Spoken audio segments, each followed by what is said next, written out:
तो देखो अपन नेक्स्ट जो अपना सिस्टम है वो बात करेंगे अपन डाइजेस्टिव सिस्टम की, जो कि बहुत वेटेज वाला टॉपिक है। एग्जाम के अंदर बहुत सारे क्वेश्चन आते हैं इसमें से, तो इम्पोर्टेंट है पूरा का पूरा चैप्टर जो है। ठीक है, इसमें से अलग अलग जैसे ऑर्गन पूछ लेते हैं, पेंक्रियाज है ना, स्मॉल इंटेस्टाइन है, स्मॉल इंटेस्टाइन में से पूछ लिया, ड्यूडेनम पूछ लिया। मोस्टली क्वेश्चन इन्हीं के आते हैं और रिपीटेड क्वेश्चन है यार, अलग से आते ही नहीं कुछ। एग्जामिनर क्या करते हैं, वही बस पिछले वाली प्रीवियस पेपर देखते हैं और उनमें से ही क्वेश्चन डालते हैं, अलग से कुछ भी नहीं आता। तो आप अगर इनको अच्छे से पढ़ लोगे ना तो आपके ये जो डाइजेस्टिव सिस्टम है ना वो अच्छे से क्लियर हो जाएगा। नोट्स सफिशियंट है यहाँ पे अपने, है ना। और देखो फिर जैसे डाइजेस्टिव सिस्टम को तो बहुत अच्छे से करना ही है अपन को, क्यों? क्योंकि आगे जा करके अपन को ट्रीटमेंट भी तो करना है। तो ट्रीटमेंट के अंदर अपन को पता है कि मोस्टली जो डिजीज होते हैं वो डाइजेस्टिव सिस्टम से ही रिलेटेड होते हैं, इसलिए इसको तो बहुत अच्छे से समझना आपको, है ना। ठीक है, तो देखिए अपन स्टार्ट करते हैं, सब लोग ज्वाइन हो चुके हैं। आज हम अपन देखेंगे डाइजेस्टिव सिस्टम। इसके अंदर देखो मेनली जो सिलेबस है अपना वो कौन कौन सा है। ए पॉइंट जो है वो है organs of digestive tract with their clinical aspect, मतलब कि डाइजेस्टिव ट्रैक्ट के जितने भी ऑर्गन्स हैं उनको अपन क्लिनिकल एस्पेक्ट के साथ में पढ़ेंगे, है ना, उनकी अप्लाइड एनाटॉमी भी पढ़ेंगे साथ में। बी जो अपना पॉइंट है वो क्या है, डाइजेस्टिव ग्लैंड। कौन कौन सी, लीवर, स्प्लीन और पैंक्रियाज, ये जो है डाइजेस्टिव ग्लैंड, क्योंकि इनसे क्या होता है, हार्मोन का और एंजाइम्स का, डाइजेस्टिव एंजाइम का सिक्रेशन होता है, इसलिए यहाँ पे अपन ग्लैंड्स पढ़ेंगे। ठीक है, थर्ड जो पॉइंट है वो क्या है, description of peritoneum with their clinical aspect, यानी पूरी की पूरी अपन पेरिटोनियम पढ़ेंगे, उसके एक्सपेंशन कौन कौन से होते हैं, उनको उनके अलग अलग स्ट्रक्चर्स क्या क्या होती है और उनके क्लिनिकल क्या होते हैं, वो सब अपन यहाँ पे डाइजेस्टिव सिस्टम के अंदर पढ़ेंगे। ठीक है, तो अब देखिए अपन टॉपिक स्टार्ट करते हैं। सबसे पहले अपन बात करें कि डाइजेस्टिव सिस्टम जो है उसके अंदर वो कौन कौन से ऑर्गन से मिलकर बना हुआ होता है। तो देखिए इनकी एक पूरी की पूरी जो है 17 जैसे यहाँ पे बताए हुए हैं नाम। ठीक है, तो इनसे मिलकर क्या होता है, इन ऑर्गन से मिलकर के डाइजेस्टिव सिस्टम का फॉर्मेशन होता है। सबसे पहले क्या आती है अपने ओरल कैविटी या फिर माउथ कैविटी, है ना। सबसे फर्स्ट जो डाइजेस्टिव सिस्टम का ऑर्गन है वो कौन सा है, ओरल कैविटी, है ना। ओरल कैविटी से लेकर के जीआईटी अपना स्टार्ट होता है और लास्ट नीचे तक जैसे एनएस तक जाता है। ठीक है, तो अब देखो यहाँ पे ओरल कैविटी हो गया फर्स्ट, फिर उसके बाद में फेरिंग्स की बात करेंगे, फिर इसोफेगस, 9 पार्ट ऑफ एब्डोमन। ठीक है, स्टोमक, फिर then duodenum, jejunum, ileum, caecum, vermiform appendix, colon, rectum, anal canal और एनस, फिर एक्स्ट्रा हिपेटिक बिलियरी एपरेटस, ये थोड़े अपन एक्स्ट्रा के अंदर पढ़ेंगे, है ना। और उसके बाद में देखो जो अपनी 3 डाइजेस्टिव ग्लैंड थी, लीवर, पैंक्रियाज और स्प्लीन, इनकी बात अपन यहाँ पे कर रहे हैं। ठीक है, तो देखो सबसे फर्स्ट जो टॉपिक है अपना वो कौन सा आता है, माउथ कैविटी और ओरल कैविटी, है ना। अब अपन को सबको पता है माउथ कैविटी किसको बोलते हैं, अपन मुख को ही तो बोलते हैं ना, अंदर जो, है ना, तो उसको बोलते हैं। ठीक है, तो उसको अपन ओरल कैविटी जो है उसको अपन 2 पार्ट के अंदर डिवाइड करते हैं। कौन कौन से में, एक तो आउटर पार्ट और एक इनर पार्ट, है ना। अब देखो आउटर पार्ट जो होता है उसको अपन क्या बोलते हैं, वेस्टिब्यूल, है ना। अब देखो वेस्टिब्यूल क्या होता है, जो अपना टीथ और जो लिप्स हैं अपने उनके बीच का जो गैप होता है ना, उसको क्या बोलते हैं अपन, वेस्टिब्यूल। जहाँ पे रख के खन्नी क्षेत्र भी बोलते हैं ना, जहाँ पे खन्नी दबा के खाते हैं लोग बाग, तो उसको क्या बोलते हैं अपन यहाँ पे, वेस्टिब्यूल। तो ऐसे नॉर्मली याद रख लेना, जहाँ पे खन्नी दबा के खाई जाती है ना उसको ही बोलते हैं अपन, मिराज वगैरह वो सब। ठीक है, तो उसको क्या बोलते हैं, वेस्टिब्यूल। दूसरा सेकंड जो पार्ट आता है वो कौन सा है, इनर। इनर में देखो ओरल कैविटी प्रॉपर, उसको नाम क्या दिया है, ओरल कैविटी प्रॉपर, है ना। मोस्टली जो ओरल कैविटी कहाँ होगी, इनर पार्ट में होगी। ठीक है, तो सबसे पहले अपन वेस्टिब्यूल पार्ट की बात करें तो vestibule of mouth is a narrow space bounded externally by the lips and cheeks and internally by the teeth and gums, मतलब कि बाहर की तरफ तो क्या होंगे इसमें, एक्सटर्नली लिप्स होंगे और चिक्स होंगे, और अंदर की तरफ क्या होंगे, टीथ और गम्स होंगे, है ना। मसूड़े और दांत अंदर की तरफ होंगे और लिप्स और चिक्स बाहर की तरफ होंगे, उनके बीच का जो एरिया होगा उसको क्या बोलेंगे अपन, वेस्टिब्यूल। ठीक है, फिर देखिए अपन नेक्स्ट बात करें, सेकंड जो है वो है अपना ओरल कैविटी प्रॉपर।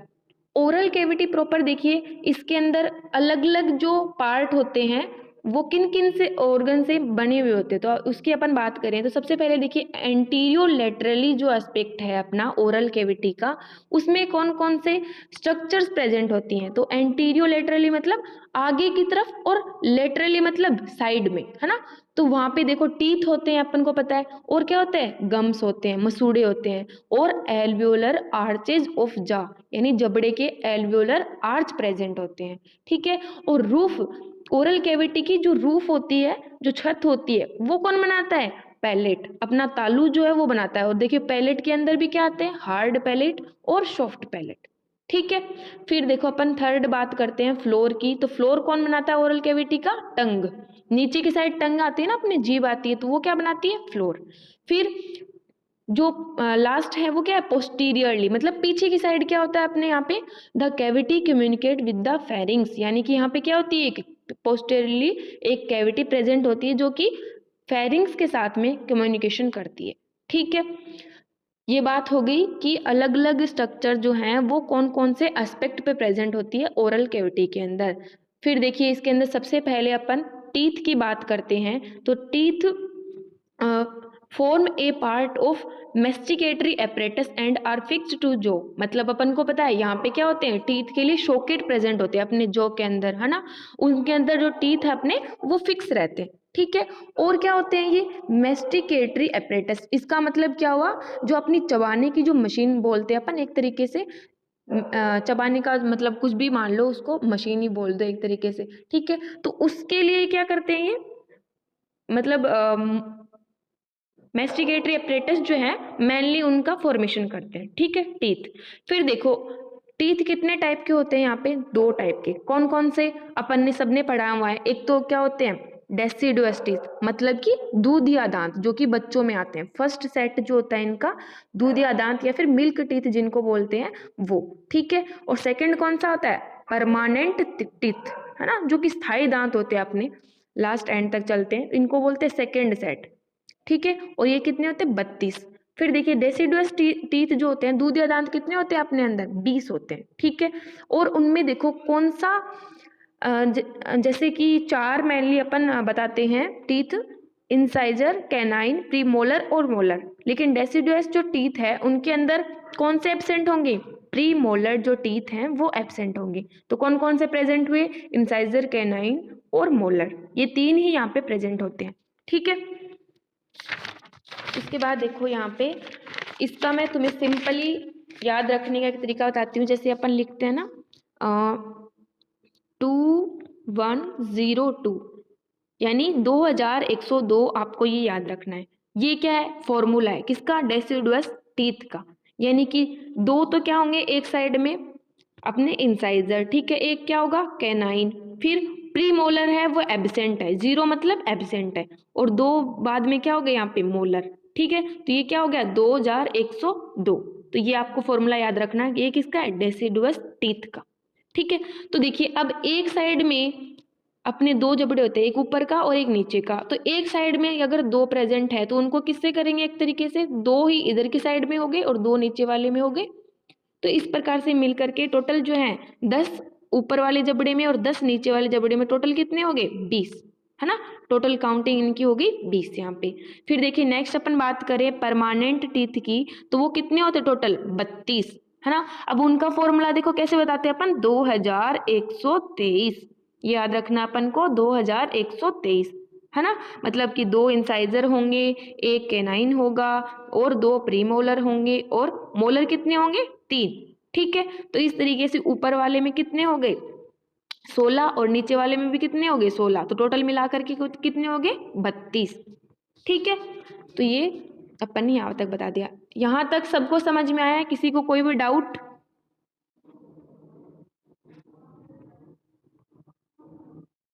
हाँ या ना बोलो, किसी को कोई डाउट है तो बताओ, ठीक है, ओके।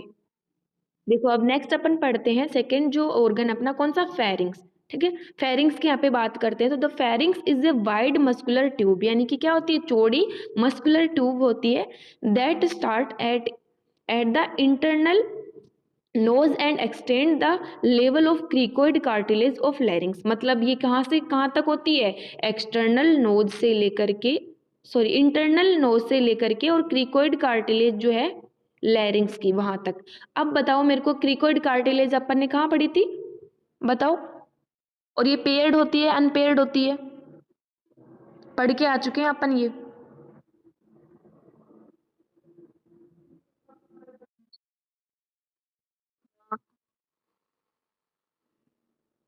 हाँ उनमें बताओ कौन सी होती है ये, पेयर्ड है या अनपेयर्ड है।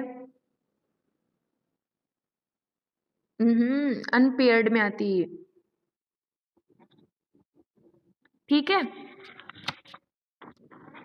अनपेयर्ड में पढ़ी है ना अपन ने तीन, कौन कौन सी, थायराइड है, क्रिकोइड है और एपिग्लोटिक है, ठीक है। तो ये उन्हीं के अंदर आती है। फिर देखिए नेक्स्ट, ये तो इसकी कि ये होती कहाँ से है ना, तो इंटरनल नोज से लेकर के ये क्रिकोइड कार्टिलेज। फिर देखिए lies posteriorly to nasal and oral cavity, मतलब कि क्या, नेजल कैविटी है अपनी नाक की, और ओरल कैविटी जो माउथ कैविटी है उसके पीछे की साइड ये प्रेजेंट होगी, सुपीरियर टू लैरिंग्स, मतलब कि लैरिंग्स क्या होगी, ऊपर की तरफ, है ना। ऑब्वियस सी बात है, लैरिंग्स से तो ऊपर ही होगी ना ये, क्योंकि यहाँ से कहाँ से स्टार्ट हो रही है, नेजल कैविटी, और नेजल कैविटी से स्टार्ट हो रही है मतलब एक तरीके से, ठीक है। फिर एंटीरियर टू सर्वाइकल वर्टिब्री, इसका मतलब क्या होगा, ये आगे की तरफ होगी, किससे, सर्वाइकल वर्टिब्रा से। अब देखिए इसका सिनेरियो कैसा है कि पीछे की साइड तो क्या है इसमें, यहाँ पे जैसे फेरिंग्स मानो आप, है ना, तो इसके पीछे की साइड क्या है, एक सेकेंड, इसके पीछे की साइड क्या है, सर्वाइकल वर्टिब्रा है ना। ये इंटीरियर बोला है ना, मतलब सर्वाइकल वर्टिब्रा तो कहाँ आती है, अपने पीछे की साइड, और इसके आगे की तरफ क्या है, नेजल कैविटी है और ओरल कैविटी इसके आगे की तरफ, ठीक है। और सुपीरियरली के इसके नीचे मतलब इंफीरियरली क्या है, लैरिंग्स है, और ये क्या है, सुपीरियरली है, ठीक है। तो अपन जैसे जैसे नेजल कैविटी से लैरिंग्स की तरफ जाएंगे तो ये बीच में आती है ना, तो ये इसकी पोजीशन हो गई।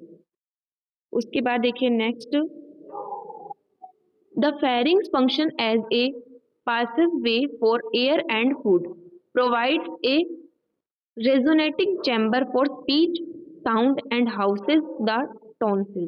मतलब क्या, देखो ये क्या करती है, एक पासवे, है ना, एक पेसेज का मतलब फॉर्मेशन करती है, किसके लिए, एक तो एयर के लिए और एक फूड के लिए, मतलब ये क्या होगी, कॉमन पासवे हो गई, है ना, कॉमन पेसेज हो गया है, किसके लिए, एयर और फूड के लिए, दोनों यहीं से जाएंगे, है ना। Provide a resonating chamber for speech, यानी यहाँ पे क्या होता है, एक रेजोनेटिंग चैम्बर की तरह ये काम करती है, किसके लिए, स्पीच के लिए, ठीक है, और साउंड के लिए, और हाउसेस द टॉन्सिल्स, यहाँ पे क्या होते हैं, टॉन्सिल भी प्रेजेंट होते हैं। अब देखिए नेक्स्ट अपन बात करें इसकी लेंथ की, तो वो कितनी आती है, 12 सेंटीमीटर, 12 सेंटीमीटर है इसकी, आपको लेंथ याद रखनी है ना। फिर नेक्स्ट पार्ट की बात करते हैं, तो पार्ट्स ऑफ द फेरिंग्स कितने होते हैं, टोटल तीन, पहले ही भी अपनी बात हो चुकी है।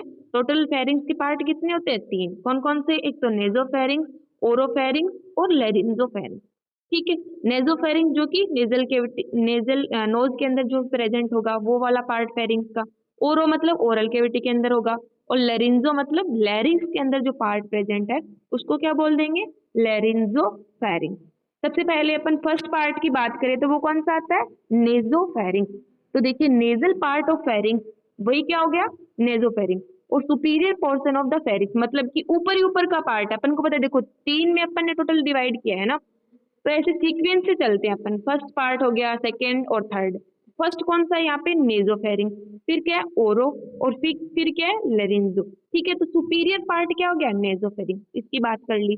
फिर देखो it lies posteriorly to the nasal cavity, ये बात भी अपनी हो चुकी है कि नेजल कैविटी की कहाँ होगा, ये पोस्टीरियरली, है ना, और नेजल कैविटी से आगे की तरफ होती है। And extend to the plane of the soft palate, मतलब कि सॉफ्ट पैलेट तक क्या होता है, एक्सटेंड होता है, ठीक है। फिर बात करते हैं अपन नेक्स्ट जो है ओरोफेरिंग्स की, तो ओरल पार्ट ऑफ फेरिंग्स को क्या बोलते हैं, ओरोफेरिंग्स, है ना, ओरल पार्ट, ठीक है। फिर इंटरमीडिएट पोर्शन ऑफ फेरिंग्स, बीच वाला पार्ट है, क्योंकि ये क्या था, सुपीरियर, और ये क्या होगा, इंटरमीडिएट, दोनों के बीच में होगा, लेरिंजोफेरिंग्स और नेजोफेरिंग्स के बीच में होगा, ठीक है। और it lies posterior to the oral cavity, क्यों, क्योंकि इसकी ओरल कैविटी क्या होगी, आगे की तरफ होगी, इसलिए ये क्या हो गया, जो ओरल कैविटी उसके पोस्टीरियरली, ठीक है। Extend from the soft palate inferiorly to the level of the hyoid bone, मतलब कि नीचे की तरफ ये हायोइड बोन से एक्सटेंड करेगा, ठीक है, और सॉफ्ट पैलेट तक। फिर देखो नेक्स्ट अपन थर्ड जो इसका पार्ट है उसकी बात अपन करें तो वो आता है अपना लेरिंजोफेरिंक्स, ठीक है, लास्ट पार्ट है इसका फेरिंग्स का। तो laryngeal part of the pharynx है ना, उसको क्या बोलेंगे अपन, laryngopharynx, inferior portion of the pharynx, मतलब कि जो नीचे नीचे वाला इंफीरियर पोर्शन जो होगा फेरिंग्स का उसी को क्या बोला है, लेरिंजोफेरिंक्स, ठीक है। बिगिंस एट द, ये कहाँ स्टार्ट होता है, begins at the level of hyoid bone, यानी कि हायोइड बोन तक ये, हायोइड बोन से ये स्टार्ट होता है। Connects the oesophagus with the larynx, मतलब क्या करता है, लैरिंजोफेरिंक्स जो है वो ईसोफेगस को लैरिंक्स से कनेक्ट करने का काम करेगा, ठीक है। फिर इसकी अपन ब्लड सप्लाई की बात करते हैं तो इसमें क्या आता है, tonsillar branch of facial artery, facial artery है उसकी क्या है, टोन्सिलर ब्रांच है, क्योंकि अपन ने अभी अभी क्या पढ़ा है यहाँ पे टोन्सिल, यहाँ पे टोन्सिल्स जो प्रेजेंट होते हैं इसके लिए टोन्सिलर ब्रांच आएगी तो इसको भी सप्लाई कर देगी, ठीक है। सेकंड जो आती है dorsal lingual branch of lingual artery, है ना, लिंगुआ के लिए आती है तो यहाँ पे लिंगुअल आर्टरी की डोर्सल ब्रांच, ठीक है। फिर आती है वीनस ड्रेनेज, तो यहाँ पे वीनस ड्रेनेज में क्या क्या आ जाएगी, एक तो फेशियल वेन है, एक पेलेटाइन वेन है, एक फेरेंजियल वेन है, तो फेरिंग्स से याद रख लेंगे फेरेंजियल वेन। फिर फेशियल है मतलब फेस से रिलेटेड है इसलिए फेशियल, और पैलेटाइन तो यहाँ पे पैलेट आते हैं इसलिए पैलेटाइन वेन, ठीक है। नर्व सप्लाई देखिए, ग्लोसोफेरिंजियल नर्व एक होती है अपनी क्रेनियल नर्व, ठीक है, वो, और एक कौन सी, लेसर पैलेटाइन नर्व, दो यहाँ पे नर्व आते हैं, ग्लोसोफेरिंजियल और लेसर पैलेटाइन। देखियो फेरिंग्स से ही नाम यहाँ पे क्या है, फेरिंजियल नर्व, ठीक है। तो ये यहाँ पे दो नर्व सप्लाई की बात हो चुकी, यहाँ तक सबको समझ में आया, किसी का कोई क्वेश्चन, कोई का डाउट, या फिर दोबारा कुछ चीज एक्सप्लेन करनी है तो वो बताओ। आवाज सबको सही आ रही है ना, ठीक है। फिर देखो अपन नेक्स्ट जो है बात करते हैं ईसोफेगस की, है ना, ईसोफेगस की, हाँ बोलो।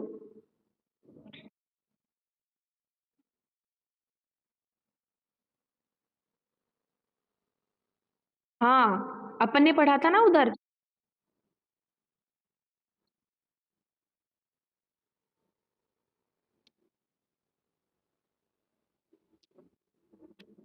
अपर जो रेस्पिरेटरी है उनको,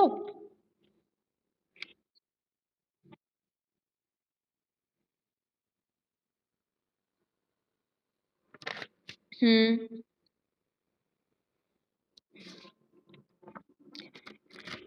उसका देखो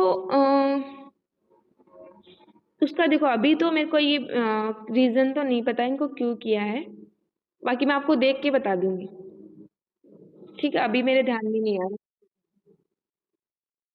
मैं आपको देख के बता दूंगी, ठीक है। नेक्स्ट देखो अपन पढ़ते हैं यहाँ पे ईसोफेगस, है ना, oesophagus is a narrow muscular tube, ये भी क्या है, मस्कुलर ट्यूब होती है, ठीक है, नैरो होती है। फेरिंग्स क्या थी, वाइड, ठीक है। Forming the food passage between the pharynx and the stomach, यानी कि फेरिंग्स और स्टोमक के बीच में ये फूड पैसेज का काम करती है, सबसे पहले फेरिंग्स में आएगा, उसके बाद में ईसोफेगस और देन स्टोमक में, ठीक है।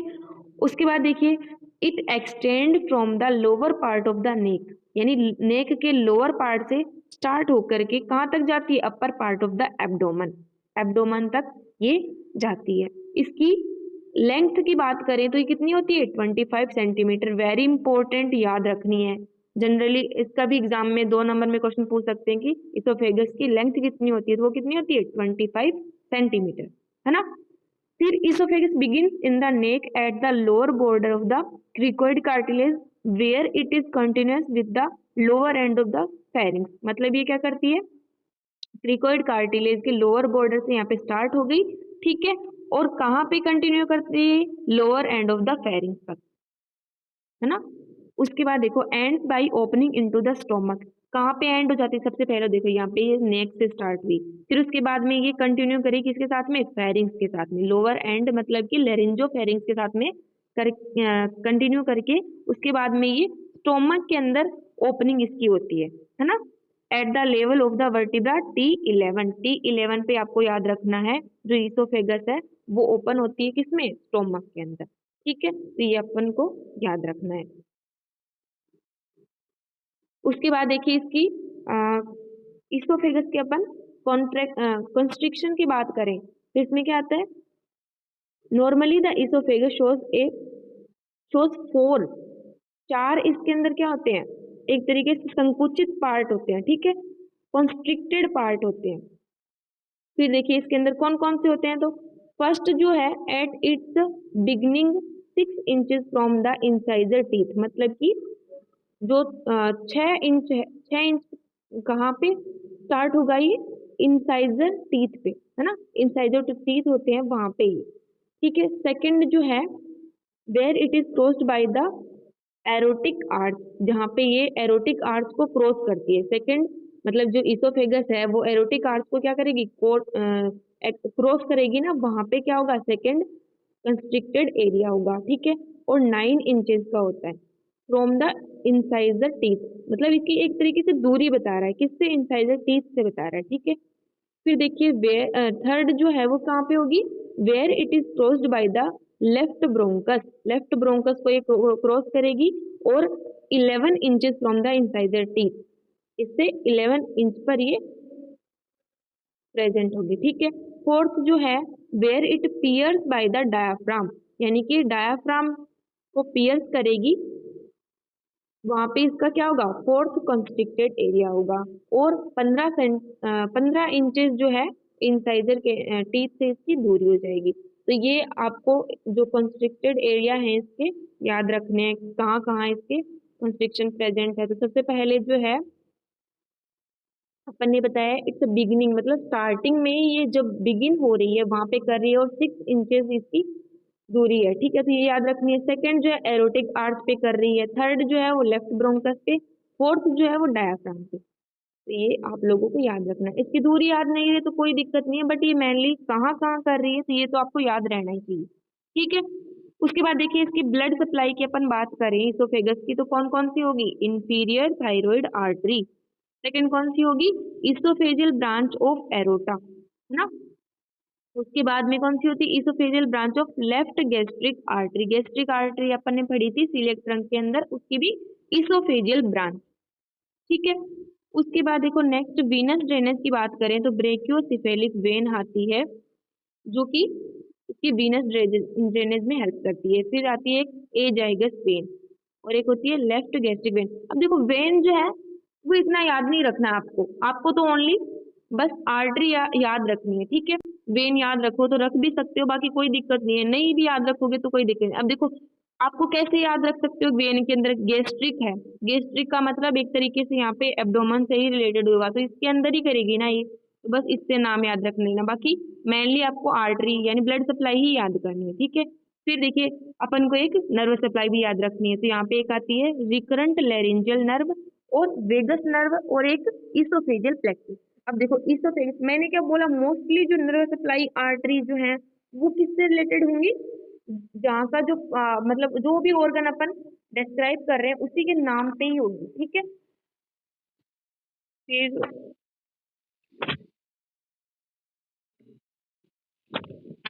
फिर देखो आज अपन है ना 9 रीजन ऑफ द एब्डोमेन पढ़ लेते हैं, उसके बाद कल क्लास करेंगे बाकी की।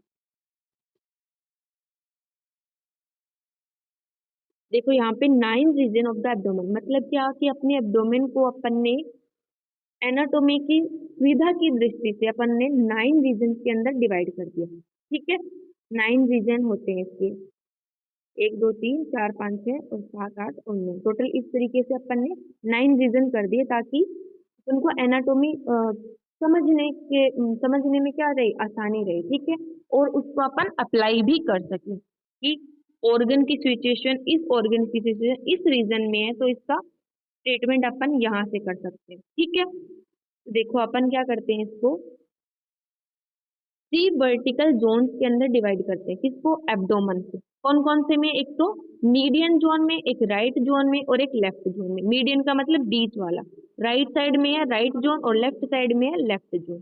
ठीक है, ईच जोन हैज 3 रीजन, मतलब कि हर एक जोन के अंदर क्या होता है, 3 रीजन प्रेजेंट होते हैं। हर एक जोन के अंदर 3 रीजन, फर्स्ट सेकंड और थर्ड। ऐसे ही दूसरे में फर्स्ट सेकंड और थर्ड, ठीक है। इस प्रकार से एक रीजन के अंदर, एक जोन के अंदर 3 रीजन प्रेजेंट होंगे, ठीक है। अब देखिए यहाँ पे राइट साइड में क्या आता है, राइट साइड में जैसे कि मान लो ना, मैंने ऐसे किया 9 रीजन बना लिया, यहाँ पे नाम दे दिया A B C D E F G H और आई, है ना। तो यहाँ पे देखो फर्स्ट जो आता है अपना रीजन वो कौन सा होगा, ये राइट साइड की मैं बात कर रही हूँ, ये मीडियन है और ये लेफ्ट है ना। तो राइट साइड की मैं बात करूँ तो यहाँ पे फर्स्ट कौन सा आता है, हाइपोकोन्ड्रियम, वो भी कौन सा, राइट हाइपोकोन्ड्रियम, ठीक है। फिर उसके बाद कौन सा आता है अपना लंबर रीजन के अंदर, कौन सा आता है, राइट लंबर, ठीक है। और नीचे ही नीचे क्या है, इलियक वाला रीजन है ना अपना, यहाँ पे मतलब प्यूबिस वाला रीजन है, तो इसमें क्या आएगी, इलियक बोन आएगी, तो इससे रिलेटेड कौन सा होगा, राइट इलियक, ठीक है। ऐसे ही देखो लेफ्ट साइड में, बीच की एक बार बाद में बात करते हैं अपन, लेफ्ट साइड की अपन बात करें तो लेफ्ट साइड में इधर क्या हो जाएगा, लेफ्ट हाइपोकोन्ड्रियम, देन लंबर रीजन के अंदर क्या हो जाएगा, लेफ्ट लंबर, और इलियक रीजन में लेफ्ट इलियक, ठीक है। अब देखो मीडियन की अपन बात करें तो यहाँ पे क्या आता है, फर्स्ट में एपिगेस्ट्रियम, यानी गैस्ट्रिक के क्या ऊपर, स्टोमक के क्या ऊपर प्रेजेंट है, तो ये क्या हो गया एपिगेस्ट्रियम। फिर आता है क्या, अम्बिलिकल रीजन। अब देखो अम्बिलिकल मतलब यहाँ पे क्या, बीच में अपन को पता है क्या होती है, अम्बलाइकस प्रेजेंट होती है, इसलिए इसको क्या नाम दे दिया, अम्बिलिकल रीजन, है ना। और नीचे जो है हाइपोगेस्ट्रियम, यानी गेस्ट्रियम के नीचे, ठीक है, तो इसको क्या नाम दे दिया अपन ने, हाइपोगेस्ट्रियम। तो ये अपने टोटल जो है 9 रीजन ऑफ द एब्डोमेन हो गए। चलो आज यहीं तक करते हैं, ठीक है, नेक्स्ट अपन कल पढ़ेंगे। किसी को कोई भी डाउट आज की क्लास में, बताओ।